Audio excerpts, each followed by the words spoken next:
Bonjour à tous et bienvenue dans ce nouvel épisode Avec la langue, saison 2. Tous les mois, je reçois une personne qui pratique une forme d'écriture queer. Ensemble, nous discutons de ce que sa langue permet de politique, de ce qu'elle crée comme espace libérateur, de ce qu'elle invente et de ce qu'elle nous fait ressentir. Choisir ses mots et affûter son langage pour dissoudre la norme et inventer d'autres vies, nous allons explorer tout ce qu'on peut faire avec la langue.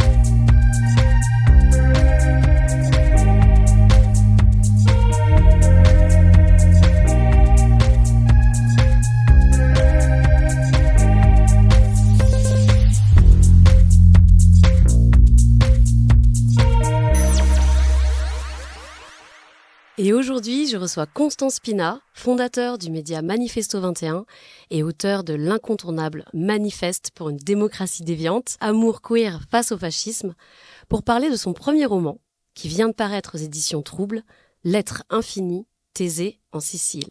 Bonjour Constant. Salut, ça va? Ça va et toi? Oui. Bienvenue dans cette alcôve buccale et radiophonique d'exploration des langues queer. Et oui, franchement, c'est trop beau ce que tu as fait ici à Violette Co dans ce sous-sol. Franchement, c'est trop beau. On est trop bien. Merci beaucoup. C'est une aventure collective. Il y a Oui, plusieurs je personnes vois qui bien. ont aidé pour que ça existe.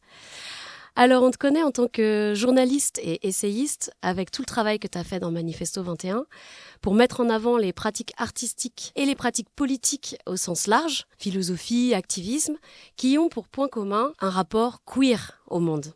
Ce travail d'archivage et de visibilisation, qui dure depuis 10 ans déjà, a donné lieu à une édition papier, sortie l'année dernière, une revue qui porte le titre « Comment s'aimer quand c'est la fin du monde ». Ce titre fait écho à ton manifeste « Amour queer face au fascisme », qui lui-même réorganise et développe une pensée que tu articules depuis 2020, l'idée que nos pratiques d'amour et de liens queer pourraient être l'outil d'une révolution sociale intersectionnelle totale, qui nécessiterait pour advenir de résister aux tentations fascistes, qui n'existent pas uniquement dans le camp d'en face, on aura l'occasion de développer. Juste avant la publication de ce manifeste, tu as dû subir d'urgence une transplantation cardiaque. C'était pas du tout prévu, tu t'es retrouvé dans le coma et tu t'es réveillé avec le cœur d'un donneur ou donneuse sans avoir été préparé à le recevoir. Dans ce roman, qui est une lettre infinie, adressée tour à tour à ton ami qui t'a sauvé la vie, à ta sœur, à ton enfant intérieur ou à celles qui ont souhaité ta perte, tu convoques la Sicile qui t'a vu naître et renaître avec ce nouveau cœur. On y suit Thésée, un alter ego au nom de héros mythologique, enfant sans genre, aux mille amours, mi-centaure, mi-fantôme, arpentant toutes les temporalités et registres d'un même territoire allant de Catane aux îles éoliennes. Alors, Constance Spina, en quoi la Sicile est un lieu intéressant pour penser une renaissance, à la fois personnelle, mais aussi de la société ? Waouh. Déjà, merci beaucoup pour ton invitation. Merci aussi d'avoir été présente pendant les moments difficiles que tu as évoqués, puisque quand j'étais à l'hôpital, je tiens à le dire, on a beaucoup échangé et c'était le moment où j'écrivais ce roman et évidemment ça m'a nourri, comme toutes les amitiés qui ont accompagné ce livre, qui n'est pas une lettre d'amour, mais comme tu dis, une lettre d'amitié et d'adelphité. Donc la Sicile, en fait, c'est une terre sur laquelle on écrit depuis des millénaires. Beaucoup d'autoristes ont raconté des contes oraux ou écrit des livres autour de cette île, parce que, étant, je pense, une île qui est au milieu de la Méditerranée, elle a brassé beaucoup d'histoires, beaucoup de restes, beaucoup de langues, vu qu'on parle de langues sur ce podcast, beaucoup de langues différentes, jusqu'à créer des nouvelles formes d'expression. Donc le rôle du conte est très important dans nos traditions. Une grande partie des littératures italiennes prennent naissance en Sicile et en général dans le sud de l'Italie. Il existe des courants littéraires queer et féministes, dont on a évidemment perdu les traces à plusieurs moments de l'histoire, qui utilisait la mythosophie, donc un mélange de contes philosophiques et mythologie, ou alors le psychodrame, comme outil de narration pour se réapproprier l'histoire, transformer le mythe et la légende en quelque chose de, on va dire, politique, pour changer le réel, et puise encore beaucoup de force dans ce territoire pour en faire un matériel de lutte.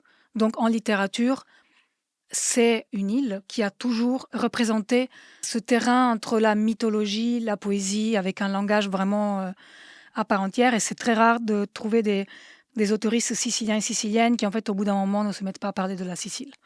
C'est vraiment une constante. Et c'est pas du chauvinisme comme je l'explique dans l'essai qui clôture ce livre. Il y a un essai qui s'appelle Raconter nos Méditerranées, où j'essaie d'expliquer un peu l'histoire de la Sicile et son rôle au sein de la Méditerranée. Donc, c'est la deuxième partie de ta question. Pourquoi s'intéresser à la Sicile aujourd'hui? Eh bien, parce que elle fait partie de ces territoires frontaliers entre l'Europe et d'autres continents, en l'occurrence l'Afrique et l'Asie si on veut, mais surtout l'Afrique, qui sont des territoires où la tant décriée identité européenne, blanche, française, italienne, cesse d'avoir vraiment le même sens.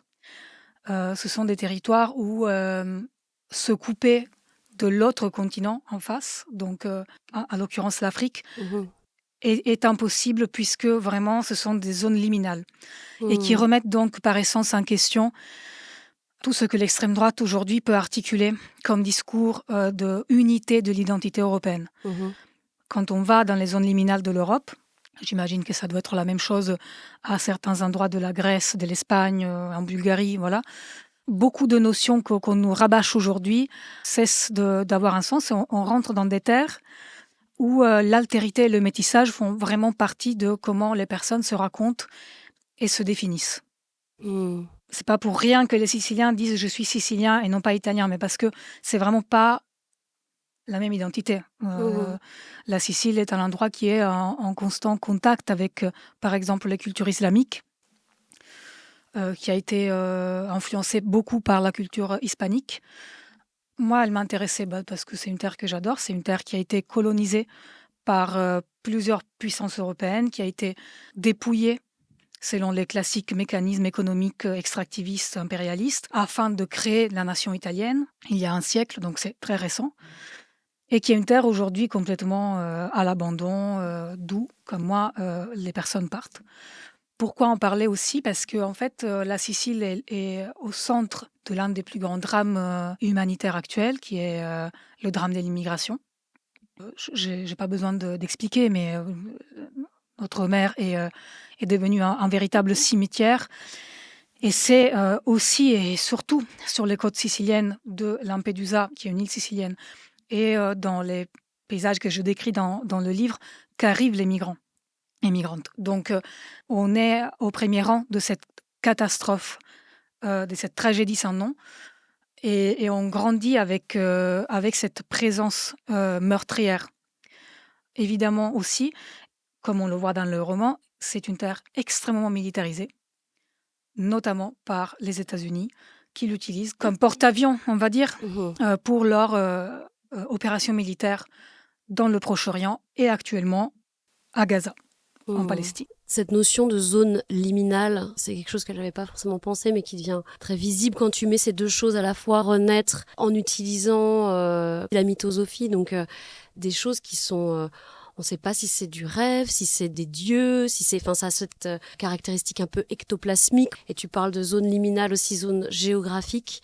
Et ces deux choses-là proposent de renaître, non pas en se rigidifiant dans son identité et en mettant des murs, mais au contraire en se laissant aller dans une chose très fluide.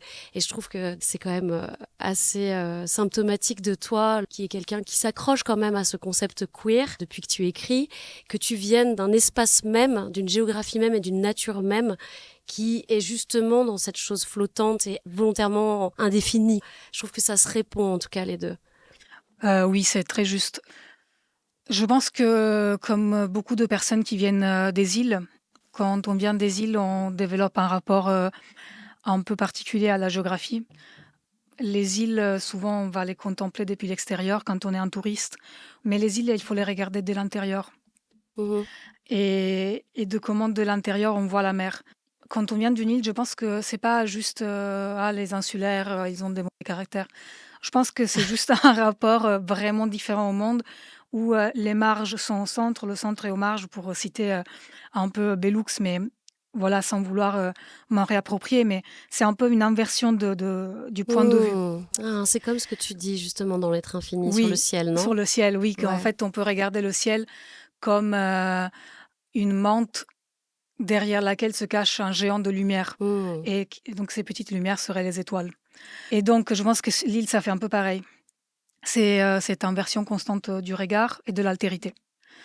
Et c'est incroyable à quel point, quand j'ai eu ma greffe, donc, tout convergeait vers cette signification d'hybridation et de liminalité. C'est-à-dire que donc moi je suis une personne queer trans, je vais faire ma torsoplastie dans un an, enfin bref, donc j'amorce une vraie transition physique, mais en réalité je l'ai déjà commencé en changeant de cœur. Mhm. Donc mon cœur est déjà en soi un corps hybride, comme je dis dans le roman, qui est le mélange d'un vivant et d'un mort. Mhm. Ce qui, évidemment, On va en oui, parler, ça. évidemment, c'est un truc qui m'excite énormément. Mais donc c'est vertigineux, mais c'est comme ça. Et puis la Sicile, du coup, dans tout ça, devient un au-delà, donc un monde où revenir pour guérir, mais elle est aussi physiquement un au-delà pour des personnes qui en fait viennent y mourir, Mm. et aussi un pont entre des terres qui aujourd'hui se disent séparées, mais qui ne le sont pas. Mhm. Si t'es d'accord, on va lire tout de suite un extrait Oui, pour se mettre dans l'ambiance de ton livre. Donc c'est page 19 à 20. Je te laisse lire et puis on en parle juste après. durant la navigation, je te raconterai une histoire qui a été arrachée des pages des livres et que les fidèles ont fini par oublier. Elle narre pourquoi Dieu, le 7e jour, créa les îles. Le 7e jour de la création, Dieu se réveilla, saisi d'un doute. Il avait créé les continents et la mer. Mais entre la mer et les continents, entre une terre et l'autre terre, rien pour permettre à ces oiseaux et ces humains voyageuses de se reposer. Il en fut fort embarrassé, car comment s'arroger un jour de repos sans avoir bâti les lieux pour que ces créatures puissent en faire autant? Alors, avec une grande minutie, il ouvrit le ventre de la planète, sous les océans et sous les mers.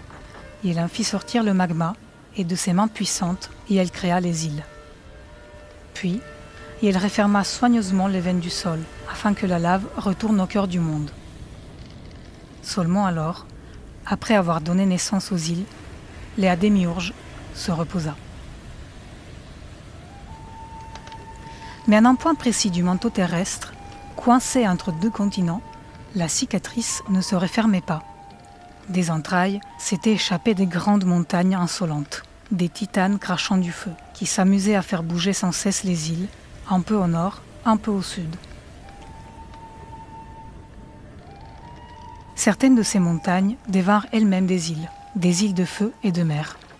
Et parmi elles, il y en avait une qui s'amusait à surgir de la mer quand elle le voulait, expulsant de la fumée et des roches comme un pont-levis entre la grande île du soleil, dite Sicile, et la terre que plus tard, Dieu appela Tunisie. Incapable de contrôler cette grande famille anarchique de montagnes de feu, Dieu décida de tout laisser en l'état et leur dit qu'elles pouvaient se déplacer à leur guise, pourvu que leurs rivages soient des havres de paix pour les voyageuses et soient à jamais des demeures accueillantes. Et elle envoya sur leurs côtes des multitudes d'anges et de génies pour qu'elles se mélangent aux habitantes. et elle leur dit que leur rôle dans la création était d'accueillir toute la misère et toute la beauté du monde. Les anges et les génies enseignèrent aux vivanteux la générosité et la bonne cuisine, et qu'il était bon et juste de toujours donner en offrande aux nouvelles venues tous les délices de la terre fertile. Léa créatrice finit par dire que les îles rebelles de la mer du Milieu pouvaient vivre selon leurs propres lois. Mais si un jour elles manquaient à leur devoir d'hospitalité, et elle leur donnerait à la plus puissante et redoutable de toutes les montagnes, Aïtna, dite aussi la montagne de montagne, de chasser les humaines ingrates. Alors dans cet extrait, tu décris la Sicile comme un lieu voué à accueillir toute la misère et toute la beauté du monde. On pense au petit livre de Pierre Thévanian et Jean-Charles Stevens, sorti chez Anna Mozart en 2022. On ne peut pas accueillir toute la misère du monde, une sentence de mort. Ouvrage qui déconstruit mot par mot cette phrase de magie noire de politicien français qui veut couper court à l'empathie humaine pour justifier la cruauté des politiques migratoires, à l'œuvre notamment en Méditerranée. Tu proposes au contraire de définir l'île comme un lieu de repos pour tous les misfits et les gens en transit, renversant même la sentence de mort à toutes celles qui manqueraient à leur devoir d'hospitalité. Cette idée de refuge et de safe place, c'est aussi quelque chose auquel tu as beaucoup pensé, et notamment au sein de la communauté queer. Ah oui. Je ne m'attendais pas à cette suite. Tu as envie d'être safe, Constant. Bah, oui.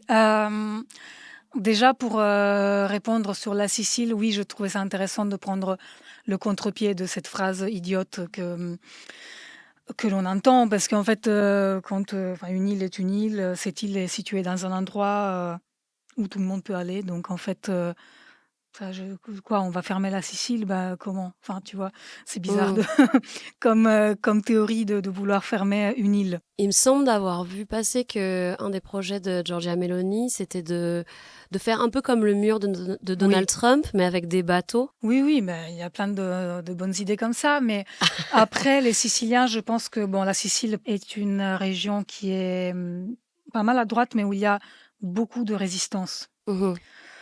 Et beaucoup de résistance queer et féministe. La chercheuse Valentina Menta, que je cite dans l'essai, elle en a étudié. Et ces résistances ont, depuis vraiment toujours, essayé de contrer les murs, bien avant Meloni. Le peuple sicilien s'est souvent insurgé contre ces politiques, et c'est important de le dire, parce que dans ces endroits oubliés de l'Europe, où on va juste en vacances en mode White Lotus, on oublie qu'il y a des gens qui habitent et qui ont des idées, qui ont des perceptions.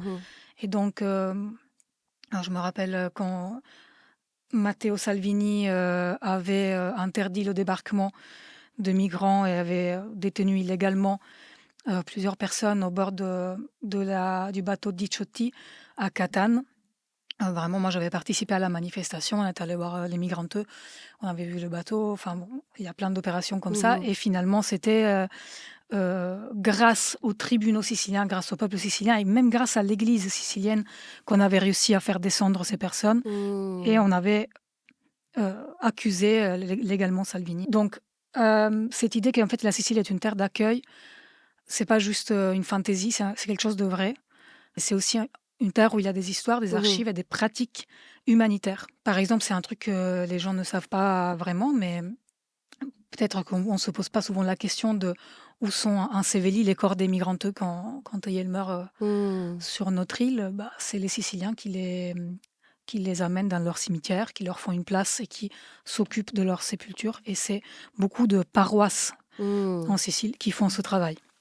Et pour répondre à la communauté queer, oui. Surtout sur cet aspect de refuge et de safe zone et de ce désir très fort et cette éthique même du refuge. Oui. J'aime bien l'éthique du refuge. Je pense qu'en fait, on est dans une époque où on a du mal à valoriser les projets collectifs et à avoir une éthique réellement altruiste, qui fait que malheureusement, créer des endroits refuges dans nos communautés est compliqué. Et je pense que c'est compliqué parce que on manque de chaleur, à un moment en tout cas, On peut critiquer la famille tant qu'on veut. En tout cas, moi, je pense que dans la notion de foyer que j'ai hérité de ma culture, il y a plein de choses intéressantes à apprendre. Et que croire en cette histoire de foyer, c'est pas juste une histoire d'être des peuples rétrogrades et machistes. Non, il y a beaucoup plus et il y a une réelle capacité et envie à être en collectif. Donc, moi, c'est quelque chose quand même qui est important dans mon être. Après, voilà, enfin, on est dans une époque où le fascisme, comme tu disais très bien tout à l'heure, c'est pas juste les fascistes sont là-bas et nous, on n'est pas fascistes. Le fascisme est une culture, le capitalisme est une culture, le macronisme est devenu une culture après 10 ans de Macron quand même. Et donc, je crois qu'il ne faut plus se poser la question de est-ce qu'on est de gauche. Il faut se poser la question de est-ce qu'on est en train de pratiquer la gauche. Et je crois qu'on est en train de donner vie à des formes de gauche extrêmement capitalistes, néo-macronistes. C'est ce que j'appelle les fachos-macronistes, qui se pensent de gauche, mais qui en réalité détruisent les foyers et ne sont pas capables de créer des foyers accueillants en retour. D'une part parce qu'ils n'ont peut-être pas cette culture du foyer, et puis d'autre part parce qu'ils n'ont pas envie d'être vraiment de gauche, parce qu'être vraiment de gauche, c'est terrifiant. Dans un monde qui va tout à droite, être de gauche, c'est quand même un exercice vraiment qui nécessite d'une éthique. Et j'entends par éthique la cohérence entre la morale et le comportement derrière. Et je pense que revenir à cette notion d'intégrité développée entre autres par Starhawk et de voir en fait à quel endroit moi en fait je suis capable d'être dans un collectif, de renoncer aux hiérarchies, de renoncer à être le chef, de renoncer à mon statut social, à mes followers Instagram, à quel point pour moi avoir des centaines de milliers de followers définit l'amour que je donne et que je veux.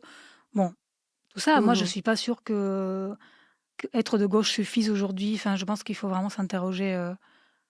Et pour moi, c'est très lié à cette question des espaces et de comment on construit des espaces accueillants. Si t'es d'accord, on va lire un autre extrait. Et par rapport à ce que tu disais sur le foyer ou la famille, en fait, moi, j'étais super touchée dans ton texte d'avoir accès à ça. C'est un extrait qui se passe avec une figure maternelle et des figures d'Adelphes, enfin de frères et sœurs, et aussi un banc de méduses. Ah oui. Donc voilà, si tu veux bien lire. Vas-y. C'est alors qu'une idée surgit à l'unisson. Les adultes sont loin et ne les surveillent pas vraiment. Et elles ont été claires. Interdiction d'aller se promener sur la terre brûlée. Certes, les enfants ne peuvent pas se rendre à la tombe par la terre, mais personne ne les empêchera de l'atteindre par la mer, en grimpant sur les rochers qui, depuis cet endroit du petit golfe, permettent un accès assez facile au sommet de la falaise. Lydia et Tino s'approchent de la côte en nageant pour baliser la voie. Arrivés à la base du mur de pierre, pieds nus, et elles commencent à chercher les bonnes accroches pour entamer l'ascension. Lydia et Tino sont un binôme, et elles font tout ensemble, sont ultra musclées et habiles, et jouent souvent le rôle d'avant-garde du groupe. Thésée et les autres retiennent leur souffle, espérant que personne ne remarquera leur plan téméraire. Mais si beaucoup de choses peuvent échapper au regard des parents, rien ne peut fuir à celui du ciel. Soudain, alors que les deux s'accrochent avec ténacité au rocher, un bloc au-dessus d'eux se met à vaciller, et en quelques secondes, juste le temps de pousser un cri de terreur, ils se détachent de la falaise. Ils frôlent leur dos trempé avant de tomber en ruine dans la mer.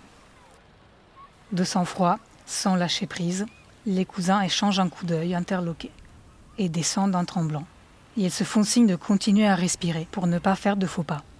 La roche est traîtresse.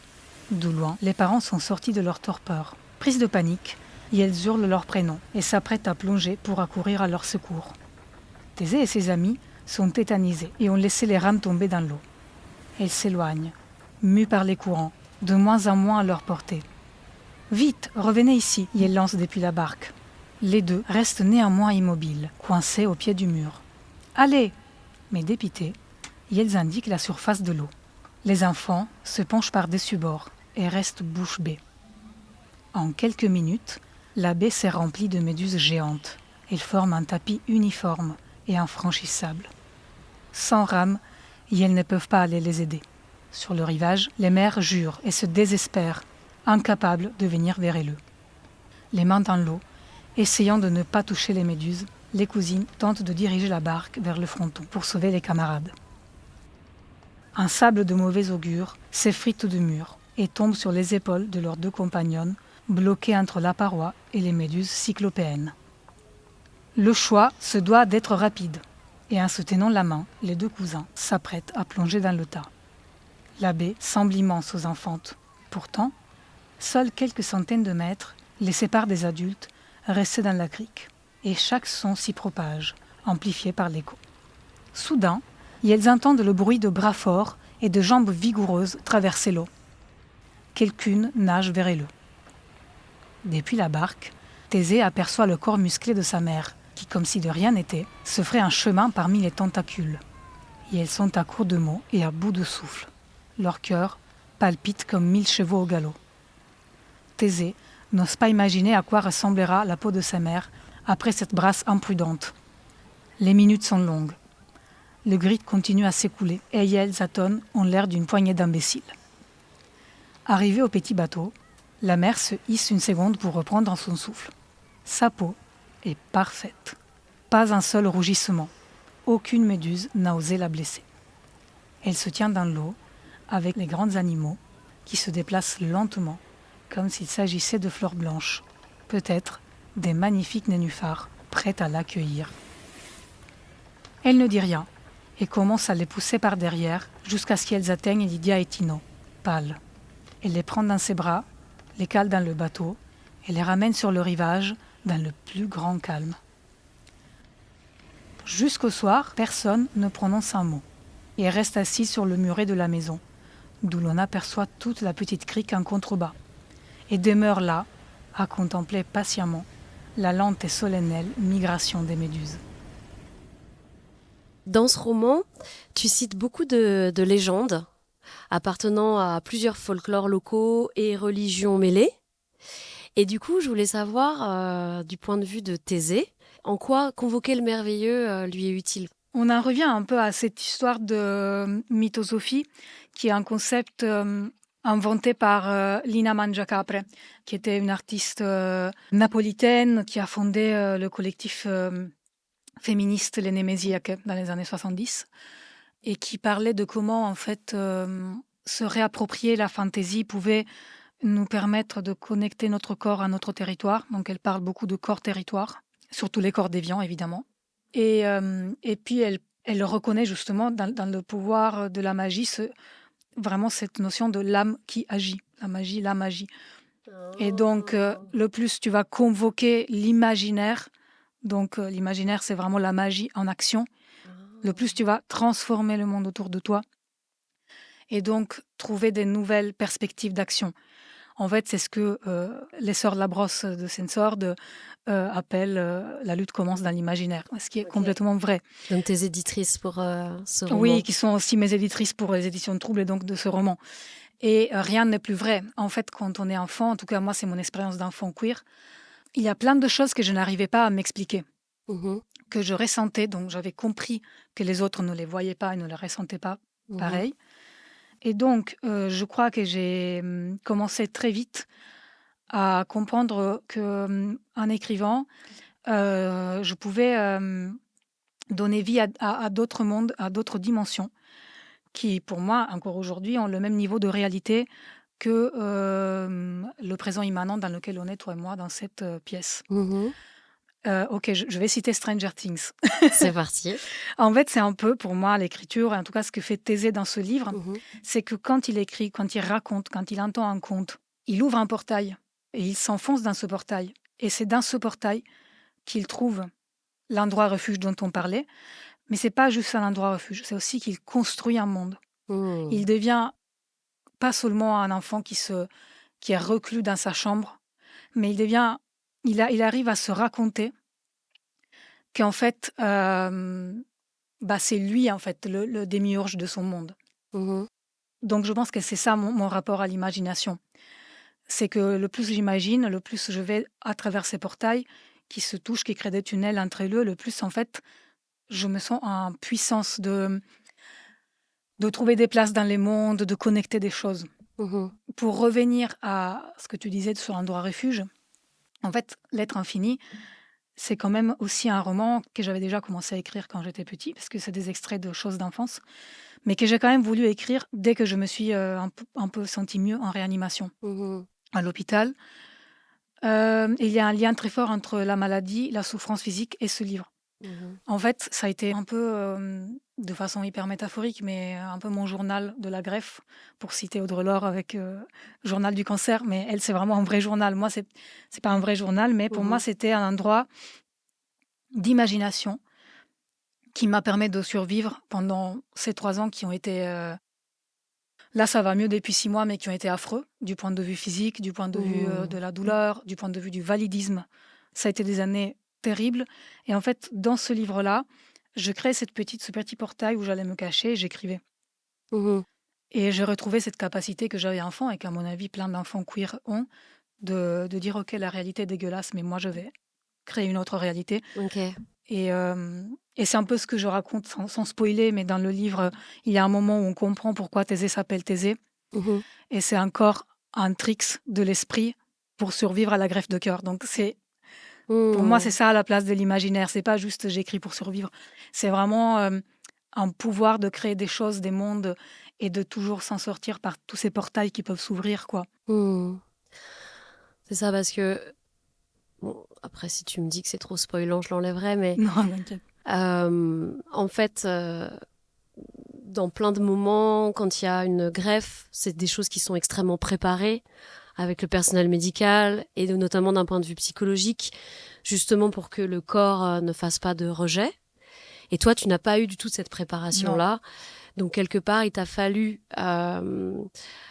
tout de suite créer un personnage qui était comme la somme de ces deux corps pour justement pouvoir bien te le dire à toi-même et pour qu'il n'y ait pas de rejet. C'est un peu ça qui s'est passé aussi. Bah, complètement. Mhm. Et ça, c'est le mérite de ma pote Anne, Anne Pléniot, qui est philosophe et qui est venue me voir en réanimation à un moment donné et qui m'a raconté une histoire pour déjouer mon esprit. Parce que quand elle est venue Mhm. en réanimation, moi j'étais...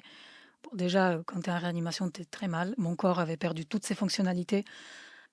Et en plus, j'avais une hyper conscience que j'avais plus mon cœur. Donc, je sentais ce cœur, mais qui battait très très fort. Ça, c'était impressionnant.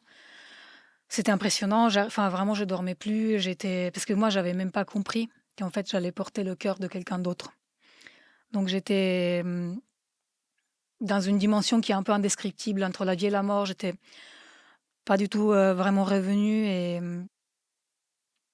en fait, il n'y a pas de mots pour décrire ce sentiment, mais je me suis sentie vraiment comme un truc minuscule qui à tout moment pouvait disparaître de la face de la Terre. Mhm. Et c'est un vertige qui a duré pendant des jours, qui est vraiment, on ne peut pas le décrire. Il a fallu plusieurs psys pour me ramener de ce vertige. Et mon amie Anne qui m'a raconté cette histoire pour déjouer mon esprit et pour me dire, mais non, t'inquiète, tu vas pas rejeter ton organe. Et donc, enfin, le seul truc rationnel pour pouvoir accepter ma nouvelle vie et comprendre la situation, c'était la fable, le conte. Mhm. C'était la chose la plus rationnelle que j'ai trouvé à faire, quoi. Ok. T'expliques aussi que dans la langue sicilienne, dans sa conjugaison, Oui, il n'y a pas de non, futur. Et peut-être que ça a à voir avec le caractère volcanique, imprévisible de cette région, qui rend très concrète oui. l'impermanence des choses. Bon, oui, c'est complètement ça. Surtout pour ce qui concerne la Sicile orientale et les îles. Oui, oui, c'est vraiment ça. Alors, Donc il y a quoi s'il n'y a pas de futur alors? Comment est-ce qu'on parle ouais, de demain? il y a le gérondif. En fait, l'histoire est la suivante. La pensée sicilienne et l'humour sicilien se base beaucoup sur le doute. Et donc, en Sicile, le fait de douter, de ne jamais être sûr de ce qui va arriver, mais d'accepter cette fatalité, on va dire, Mhm. d'accepter le destin comme force maîtresse, c'est vraiment un leitmotiv. Ok. Ça vient aussi un peu des tragédies grecques, enfin de cette culture-là en tout cas. C'est une île qui a été traversée par plein d'envahisseurs, donc on ne sait jamais ce qui va se passer. Et vraiment, les Siciliens disent souvent dans leur jargon, si Dieu le veut, comme Inch'Allah, c'est vraiment, ils ont répète ce dicton. Ok. Si Dieu le veut, si Dieu le veut. Et donc, ils ont même un dieu du doute. En Sicile, il y a une divinité du doute. Parce que le doute est considéré comme le maximum de la sagesse et de la maîtrise de soi. Donc, quelqu'un qui doute. Un big up à toutes les balances alors qui Voilà. nous écoutent. À moi-même. Mais... C'est vrai, t'es balance aussi. Mais oui, je suis balance. Mais en fait, voilà. Donc, en Sicile, le doute est vraiment une valeur fondamentale qui est scandée par une interjection vocale qui est ma. Ma, ça veut dire ma, je sais pas. Et tu entends parler les Siciliens, souvent ils disent ma. Voilà, ils se regardent, ils rient et disent ma. Comme ça. Donc voilà. Et donc, il n'y a pas de futur pour cette raison, parce qu'en fait, le français je ferai, l'italien farò, I will, ça peut pas s'exprimer dans une langue qui est si attachée à l'importance du doute. Donc, en sicilien, on parle au passé simple. Même hier, c'est passé simple, ok? Parce qu'en fait, le passé est gigantesque. C'est vraiment... le passé est très long, très dense. Il y a plein de peuples, de cultures, de ruines. En fait, c'est une île qui est jonchée de ruines pour la joie des touristes. Mais en tout cas, c'est vrai. Donc, on vit avec les ruines, littéralement, on les a dans la maison. Tout le roman se base sur un enfant qui joue dans les ruines, quand même. Parce qu'il joue dans une tombe qui existait vraiment. Donc, le passé simple, c'est un peu comme le présent et le passé récent. Donc voilà, c'est la même temporalité, le passé. Et le présent, en fait, on va dire, pour dire que, par exemple, demain, je vais aller à Palerme, tu vas pas dire andrò a Palermo, tu vas dire ci sto andando, je suis en train d'y aller. Même c'est ça si le t'es futur. assis sur ton canapé en train de rien Ci sto faire. andando. Ok. Ouais. D'accord, donc on est toujours en train de faire quelque chose. Oui, ou alors tu dis ora lo faccio, c'est-à-dire maintenant je le fais. Ok. Mais c'est ora, c'est long. Ok. Enfin, tu vois, c'est pas maintenant je le fais, c'est si ora lo faccio. Ok, ça veut dire je le ferai, mais c'est comme si tu dis je le fais. Oui, Ok. t'es déjà en train de le faire, tu vois. On va lire un dernier extrait, Ouais. justement pour parler de ce caractère volcanique. Oui. En pleine nuit, Thésée est réveillé par une pluie chaude. Morphée l'a emporté alors que la nonna racontait la légende de Colapesce qui luttait pour sauver la Sicile. Il est dans l'herbe, sous le ciel griffé par le feu. Aucun bruit aux environs. Il regarde vers l'Etna. La coulée navigue dans les hauteurs, on ne sait vers où. Sa peau picote, percutée par des centaines de grains de sable. Il se redresse, il en a partout. Il est couvert de la terre noire qui scintille, toute remplie de paillettes. Encore étourdi de sommeil, il s'oriente dans le noir du jardin pour arriver à la maison. Dans les ténèbres, les génies et les fantômes le regardent. Il demeure dans l'ombre, sans oser sortir, de peur de se dissoudre de la cendre noire. Les pieds nus de Thésée écrasent à chaque pas les petits cailloux. L'Etna éjecte des bribes de son âme. Demain sera le long jour de la neige noire. Le matin, Thésée se réveille dans un monde où le tout et toutes ses parties sont devenues noires. Imagine donc un paysage enneigé, recouvert d'un manteau blanc. Maintenant, imagine ce manteau, mais d'une couleur plus noire que le bleu noir de la nuit. Figure-toi un paysage entièrement recouvert d'une cendre ébène, fine et tranchante, chaude et chatoyante. C'était la couleur de cette matinée. Les adultes, découragés, disaient à la montagne que sa neige noire était une grande camurria. Pendant des jours, ils ont nettoyé les sols, dégagé les gouttières, réparé les voitures, rempli des centaines de sacs de terre. Tandis que nous roulions dans le noir, nous nous lancions des poignées de noir, nous plongions dans l'eau noire, nous glissions sur le sable noir, nous abîmions notre peau, et tout, jusqu'à notre cuir chevelu, était voilé d'une nappe de cendre noire. Au coucher du soleil, Thésée se rend sur le toit de la maison abandonnée, car là, personne ne passe le balai. Le manteau charbonneux est encore bien épais.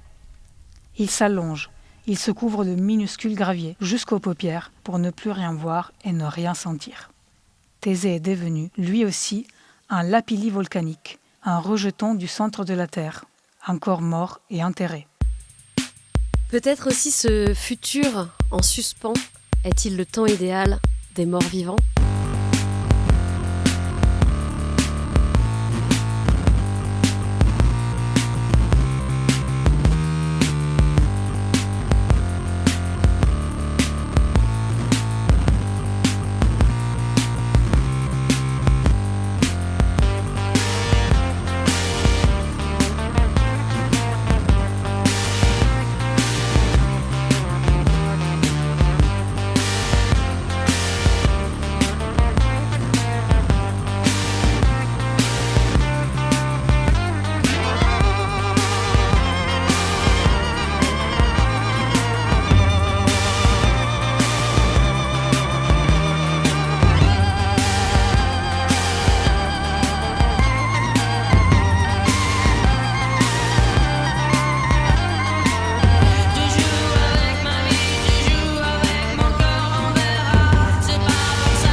C'était La balade de l'indifférence de Maria Violenza, une autrice et musicienne sicilienne engagée et terrona. Oui, Est-ce que tu peux nous expliquer juste en quelques mots ce que ça veut dire oui. terrona?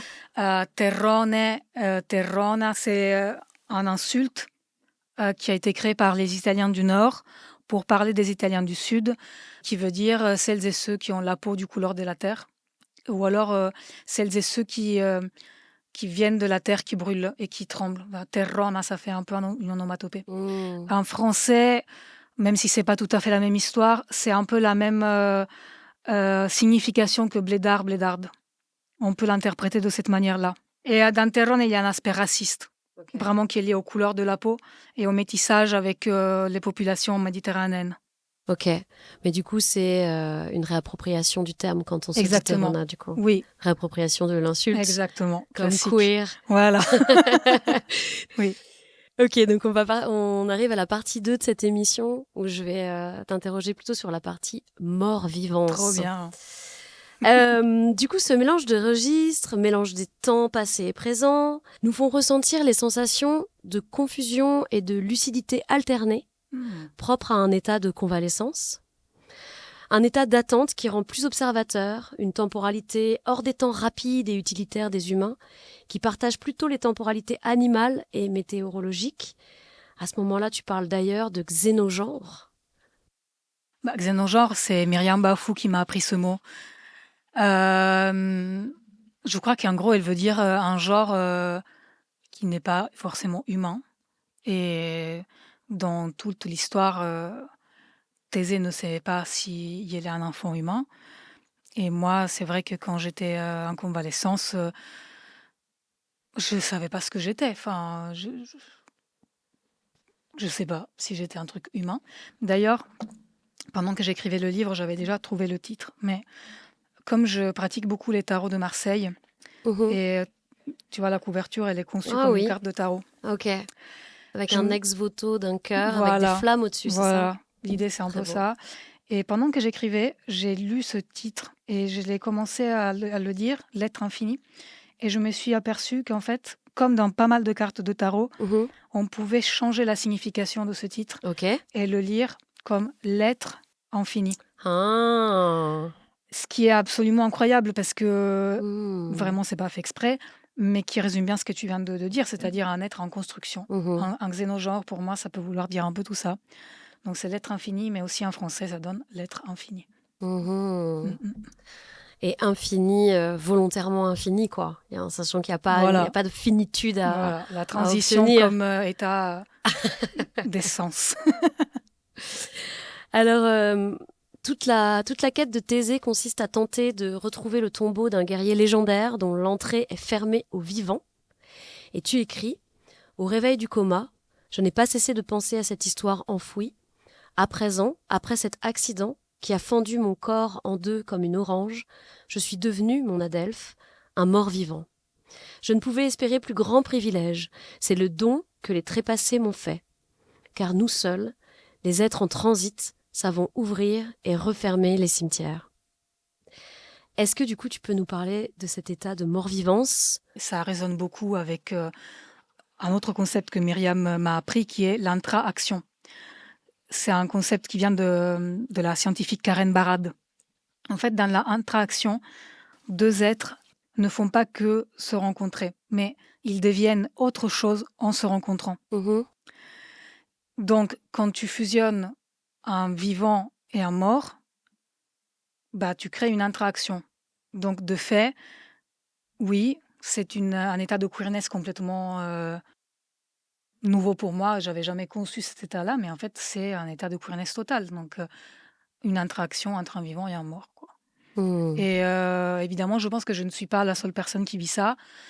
Et je pense que même sans avoir vécu de greffe, l'état de maladie, et là je m'adresse aux adelphes qui sont dans des situations similaires, crée des interactions, ouvre des portes entre les mondes. Et moi, je pense que ça augmente la perception du réel.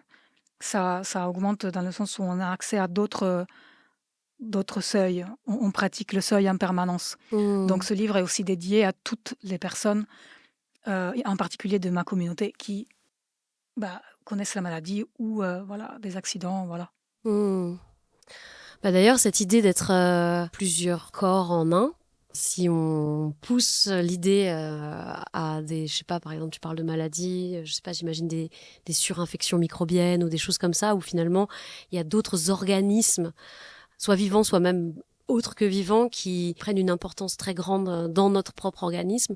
Il y a aussi tout ce qui a été scientifiquement prouvé que les microbiotes influent sur ce qu'on peut avoir envie de manger et du coup influent sur ensuite la santé qu'on a, etc. Donc, cette idée finalement de n'être une seule personne à l'intérieur de soi et qui décide tout et qui est raisonnable et tout, il y a plein de manières de l'aborder et de dire c'est peut-être pas tout à fait exactement vrai. Que vous le vouliez ou non, vous êtes queer. Oui. Alors c'est vrai qu'après un tel choc, cette transplantation cardiaque, la question pourquoi revenir d'entre les morts surgit. Et vers la fin du livre, tu abordes la tentation de la vengeance. Oui. Est-ce que tu pourrais nous en parler ? Ah oui, grave. Récemment, Lexi Agresti, qui est une autrice que peut-être vous connaissez avec le compte Instagram, notamment Aggressively Trans, m'a dit quelque chose de très juste. En tant que personne trans et queer, on nous a beaucoup appris on s'est aussi, nous, évertués à cultiver la gentillesse, la bonté, à mettre un peu à terre des fois les sentiments les plus crus qui nous traversent. Moi, je pense que c'est sain et que c'est vrai, authentique, que des personnes minorisées qui ont vécu des drames du fait, non pas parce que la maladie, c'est pas pour moi un drame. Pour moi, les drames, c'est ce que les humains et humaines nous font. Enfin, le mal, on va dire, sans être trop chrétien, c'est pas d'être tombé malade. Ça, ça arrive à tout le monde. Mais c'est de comment la société reçoit le handicap et la maladie. Et oui, je pense que quand à 30 ans, on se retrouve dans un corps handicapé, que la société handicape à avoir perdu son cœur et à l'avoir perdu dans une situation, en fait, où ça faisait des années qu'en fait, je vivais des relations dans un écosystème néfaste. Et ensuite, quand j'en suis sortie et que j'ai vu à quel point, même dans cet état, j'étais vraiment traitée comme une chose non vivante, une chose en fait, juste une chose, j'étais traitée comme une chose par des personnes dont j'aurais jamais attendu ça, dans des espaces qui étaient les miens. Ouais, forcément, ouais, ça fout quand même le seum, mais je pense qu'il faut le dire, il faut arrêter de penser que nous devons toujours être, sans pour autant être violents, parce que j'aime pas du tout non plus qu'on soit violent gratuitement. Par contre, je peux pas raconter un livre sur la maladie, sur la mort, sur la transformation et la souffrance physique sans parler des pulsions de vengeance qu'on a envers les autres, envers l'univers, envers je sais pas qui, mais ouais, on a aussi des moments de seum, au-delà du fait qu'on est quand même surdopé avec des médicaments comme la cortisone qui ne te mettent vraiment pas bien. Et donc, pour moi, sans vouloir pratiquer la vengeance dans laquelle je ne crois absolument pas, je crois que j'ai saisi le conseil de Lexi et que je me suis dit, oui, en fait, Coco, tu peux de façon poétique et de façon sincère et sans être cruel, parler de ce sentiment qui t'a traversé, quoi. Tori Peters dans The Transition Baby, je ne sais pas si tu as lu ce livre. Non, je ne l'ai pas lu. Ok. Parle d'un parcours de vie queer qui se heurte à celui hétéronormatif, définissant les checkpoints de la vie d'adulte.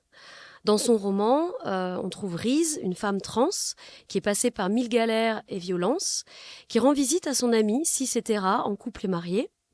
Celle-ci lui montre fièrement la dernière acquisition du salon, un ancien billot de boucher, une masse de bois brut et lourd, transformée en table de réception.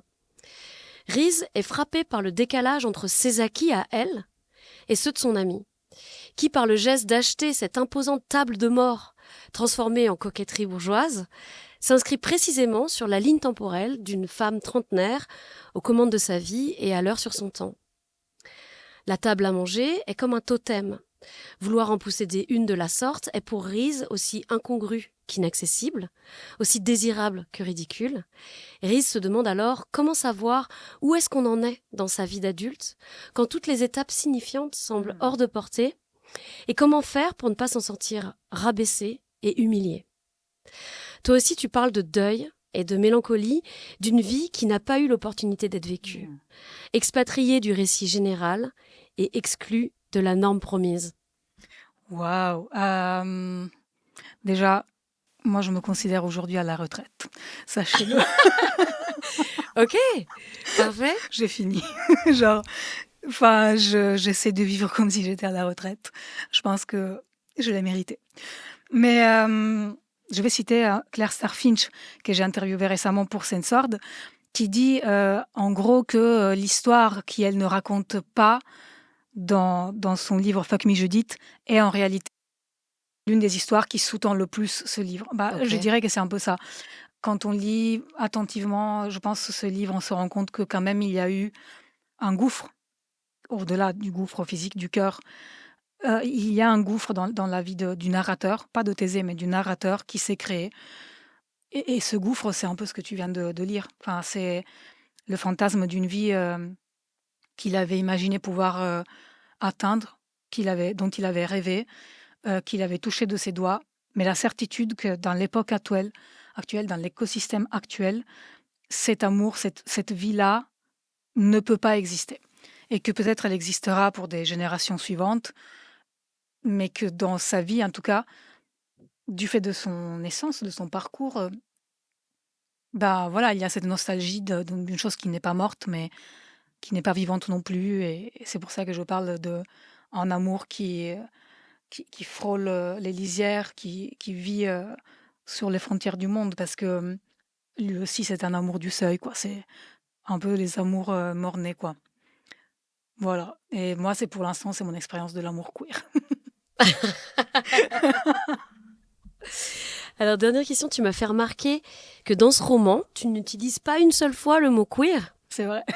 Du coup, est-ce que c'est une manière de rendre plus sensible, physique, corporel, un concept qui est de plus en plus usé? Oui, exactement. En fait, je me suis dit, d'une part, que le narrateur, il parle à ses amis. Donc, ses amis savent qui est le queer. Donc, il va pas dire « je suis queer » à ses amis, tu vois. Et d'autre part, Thésée est un enfant. Et donc, quand ça parle de Thésée, dans la structure de cet enfant, qui en plus est un enfant d'il y a 20 ans, en Italie, en Sicile. Donc, le mot queer n'était pas du tout utilisé. Donc, Thésée ne pouvait pas connaître le mot queer. Mais par contre, pendant toute la lettre et tout le livre, il s'attelle à expliquer comment il se sent. Et en fait, il décrit la queerness à l'état pur, quoi. Donc, pour moi, c'est ça. Et puis, comme tu dis très bien, c'était aussi une façon pour extraire ce mot d'une tendance marketing actuelle de dire gna gna gna et queer, le truc queer, nanana. Oui, évidemment que c'est un roman queer, mais en fait, c'est 200 pages pour dire queer sans dire queer. Ok. Et justement, qu'est-ce que tu préconises? Parce que tu vois, moi, du coup, j'ai un podcast sur la littérature queer. Oui. Et moi, personnellement, du coup, j'y tiens à ce mot. Je veux Non, pas mais le bien lâcher. sûr. Qu'est-ce que tu préconises? Est-ce qu'on doit sauver le mot queer? Bah oui.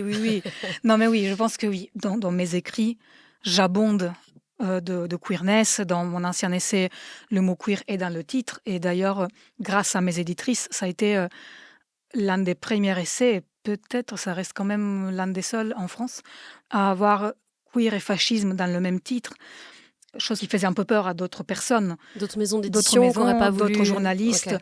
Enfin, je veux dire, ça a été quand même dur de porter ce mot il y a 3 ans et de le porter accosté au mot fascisme. Enfin, je veux dire, c'était... C'est vrai qu'il y a 3 ans, il y avait une pudeur à parler de fascisme. Mais de queer aussi. Et aujourd'hui, je pense que dans une époque de post-vérité, de post-journalisme où les gens s'improvisent journalistes et n'ont aucune déontologie, je pense que quand on décide de travailler avec les mots, avec la langue, il y a un procédé d'honnêteté intellectuelle et d'exigence, je pense, qui est de définir les mots. C'est vrai qu'on ne peut pas définir le mot queer, c'est le propre du mot queer. Par contre, ne pas définir le mot queer, ça ne veut pas dire que c'est un mot valise qui veut tout dire et que donc on peut en faire un projet marketing pour tout et n'importe quoi. On va lire un dernier extrait. J'ai Ouais. menti tout à l'heure, c'était pas le dernier, c'est celui-là. Ah oui. Je suis allongée, torse nu, dans mon jardin qui est aussi mon outre monde. Mon torse est traversé par une imposante cicatrice en forme d'épée, dont le manche est entouré de 5 étoiles disposées en demi-cercle. Mes plis de laine sont fauchés par 2 autres coupures, dures et épaisses, comme les crocs d'une bête qui aurait pu m'arracher les jambes.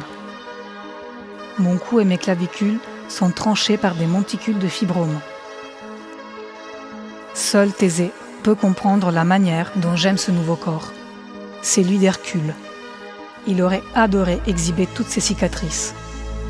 Il l'imaginait comme ça, son guerrier, couvert de blessures porteuses de légendes. Ces marques d'instants de douleur au seuil du réel ont restitué à Thésée son corps et à moi toute la beauté dont je croyais avoir été privée à la naissance.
C'était Us d'Alexis Chelle sur l'album Sirens.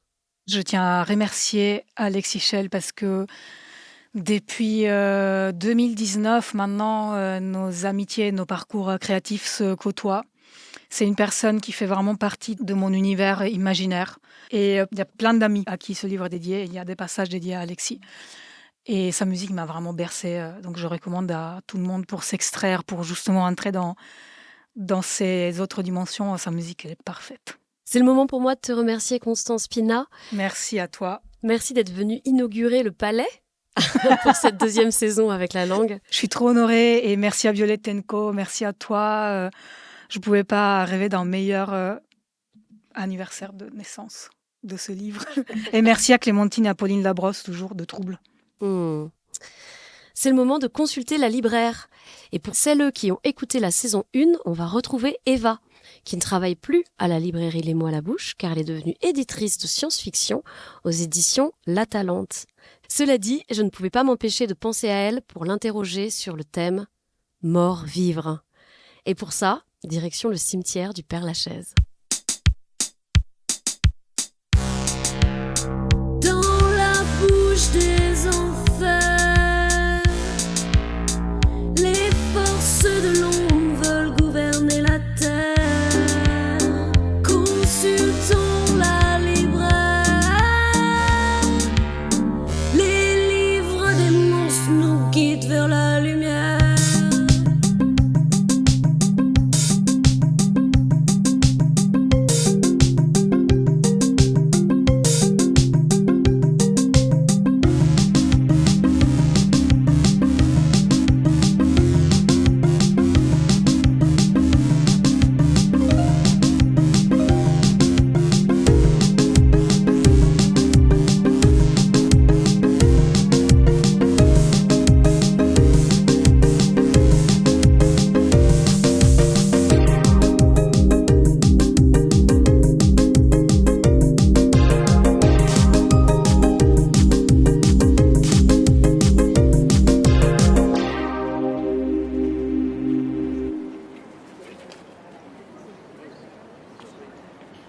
J'attends Eva à l'entrée du Père-Lachaise, l'entrée de derrière.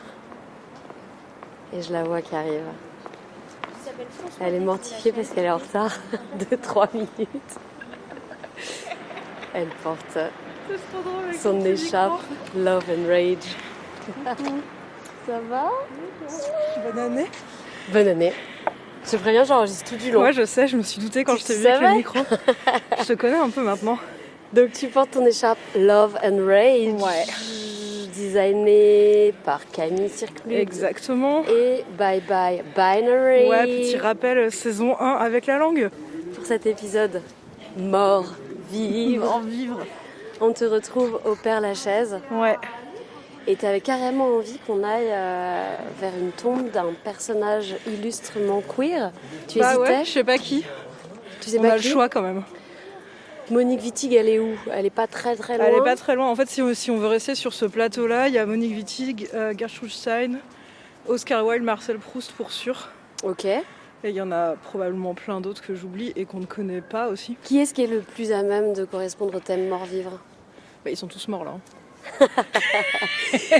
C'est vrai, Ils sont c'est tous juste. très très morts et ils sont tous très vivants dans nos mémoires puisque Ok. sinon ils seraient pas au Père-Lachaise, j'imagine. Donc je ne sais pas. Est-ce que quelqu'un dans son œuvre a traité le plus de la Mort-vivre. mort-vivance? Ok. En tout cas, la corneille nous a donné une direction. Ouais, la Donc déjà, on corneille va a donné rentrer. une direction dans le cimetière. On va marcher en même temps qu'on parle. La tombe la plus reconnaissable, c'est évidemment celle de Wilde. Mais moi, je crois que je sais pas si j'ai été la voir. Bah viens, on va aller voir Wilde. Allons voir Oscar Wilde. Alors, Ouais. je te suis. Et ceci étant, une première recommandation possible, c'est les livres de Camille Pay, Mère Lachaise, Ah. qui permettent de retrouver dans différents cimetières des personnes qui ont été plutôt invisibilisées, notamment sur les plans des cimetières, et spécifiquement les femmes. Là, l'idée, c'est surtout qu'on passe par l'intérieur des tombes. Ok. Donc là, actuellement, Eva nous guide au milieu d'un endroit que je connaissais même pas, avec plein de tombes très serrées et pas d'arbres. Ce qui est bizarre. C'est une zone sans arbres. Bah, il y a un arbre juste devant toi. Oui, mais les arbres sont au bord, tu vois ce que je veux dire? C'est comme une prairie. C'est comme une prairie de cimetière. Ok. Elle est pas d'accord. Non, je suis pas d'accord. Et voilà, ça c'est Oscar. Et il y a une vitre tout autour de lui. Ouais. Oui, parce qu'en fait, la tombe avait été régulièrement... En fait, tu peux voir encore des traces, les gens embrassaient la tombe. Avec du rouge à lèvres, pardon. Ah ouais. Et donc en fait, ils ont mis un coffrage en... Je sais pas, du verre ou du plexi, peu importe, il y a quelques années. Ok. En vrai, ça doit faire 10 ans maintenant, j'en sais rien. Pour la protéger. Donc les gens embrassent le verre, comme tu peux le voir. Ok, c'est fou ça. Ouais. Et cela dit, c'est une très très belle tombe. Ah oui, il y a des... Une sorte, c'est quoi, Monumentale. c'est un ange qui vole. C'est ça? Un ange qui Je vole. suis pas spécialiste. Mais c'est vrai que c'est assez magnifique. C'est assez... Waouh. Ouais, ça en impose. Peut-être on se décale un tout petit peu parce que c'est vrai Ouais, qu'il y a du on peut monde. se trouver un petit banc si tu veux. Cette crypte là, regarde, elle a l'air pas mal. Ouais, c'est pas ma préf. En fait, l'allée à côté, elle est beaucoup plus jolie. Tiens, on va passer par là. Ok. Regarde, Renée, elle était née Gouin. Bah écoute, je pense qu'on peut se poser ici. On se pose avec Renée et eux. Elle était mariée avec Maurice Pinardon.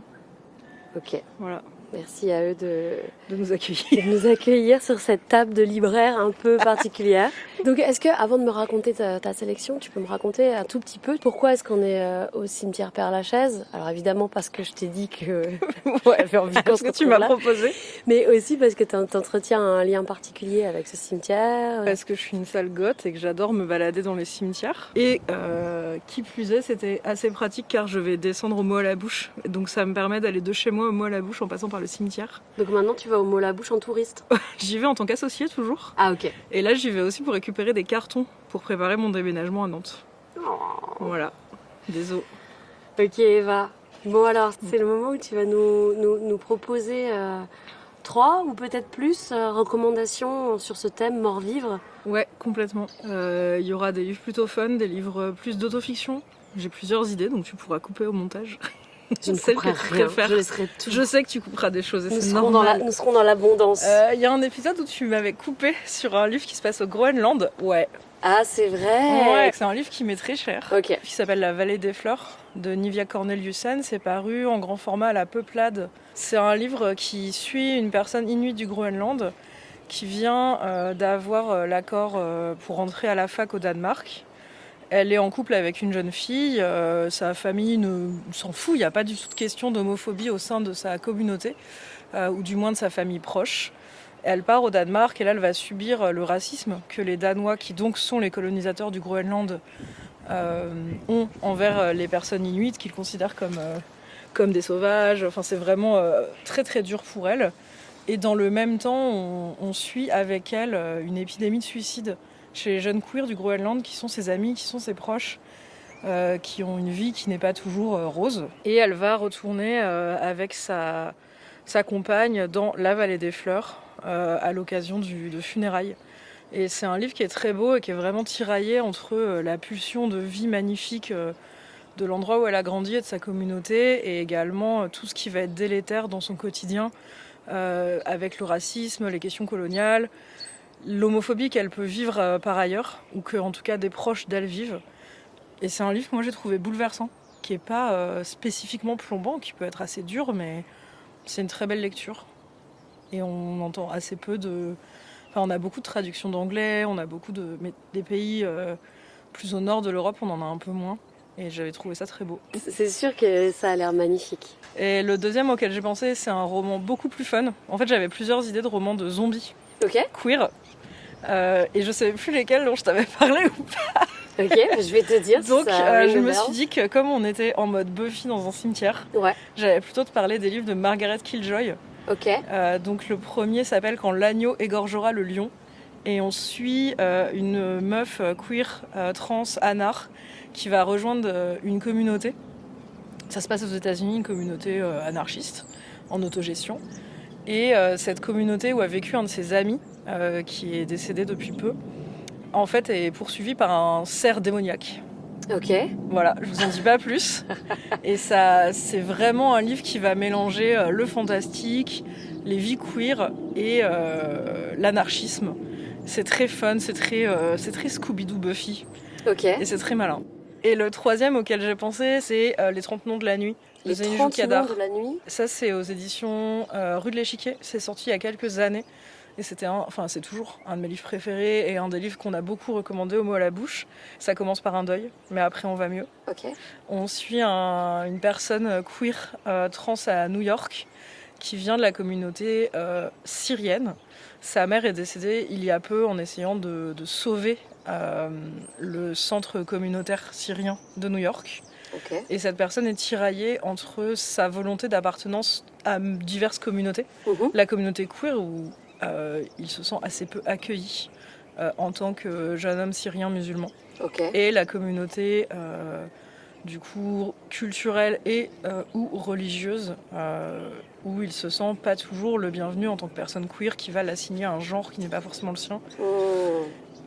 Et au fur et à mesure du récit, on croise également un récit d'une personne qui émigre au même moment que sa grand-mère à lui, aux États-Unis, et qui est également une personne queer. Donc on a un double récit de changement de pays, de changement de genre, d'acclimatation aussi. Et le tout est lié par différents oiseaux. C'est magnifique. C'est un très très beau livre et je l'aime très très fort. Tu sais que là, je sais pas si t'entends, mais moi qui ai les écouteurs, j'entends plein d'oiseaux. Ouais, il y a plein d'oiseaux, il y a des petits étourneaux partout autour de nous depuis tout à l'heure, ouais. Bah, merci beaucoup, Eva. Est-ce que tu peux nous rappeler les titres que tu recommandes ? Bien sûr. Donc je t'ai parlé de Nivia Corneliussen pour La Vallée des Fleurs aux éditions La Peuplade, également disponible en poche. Ensuite, je t'ai parlé de Margaret Killjoy pour L'agneau égorgera le lion, qui est aux éditions Argile. Et enfin, je t'ai parlé de Zainijou Kadar pour Les 30 noms de la nuit, chez Rue de l'Échiquier. Merci beaucoup, Eva. Avec plaisir.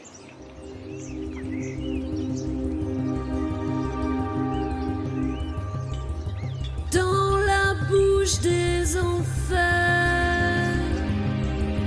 les forces de l'ombre veulent gouverner la terre.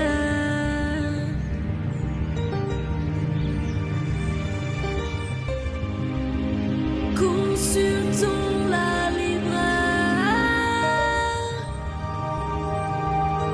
les livres des monstres nous guident vers la lumière.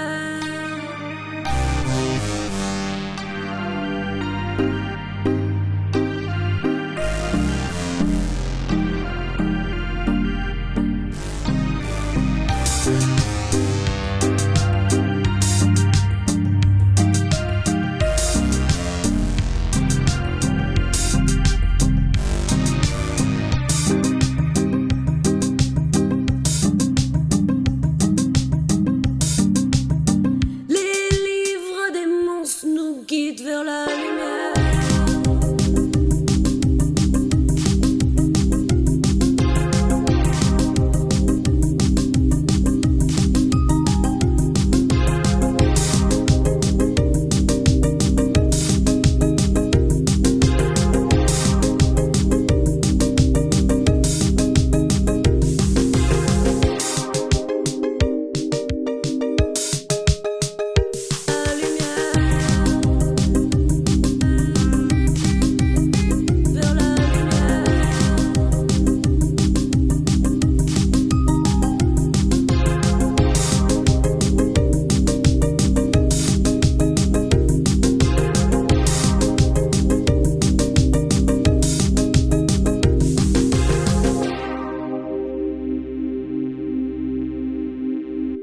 La musique qui accompagne la première lecture de l'épisode est tirée de l'album Alcantara Abalati Abalati, Canti e Suoni della Sicilia Medievale, interprété par Fabio Tricone et Fabio Accurso.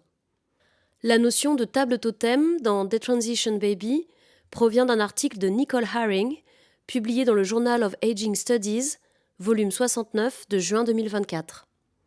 Cet épisode est dédié à Renée Nicole Good, citoyenne queer, poète, mère de 3 enfants, abattue par un agent de la police fédérale de l'immigration des États-Unis le 7 janvier 2026, à toutes les victimes de la ICE et des politiques migratoires, et à toutes celles qui y résistent.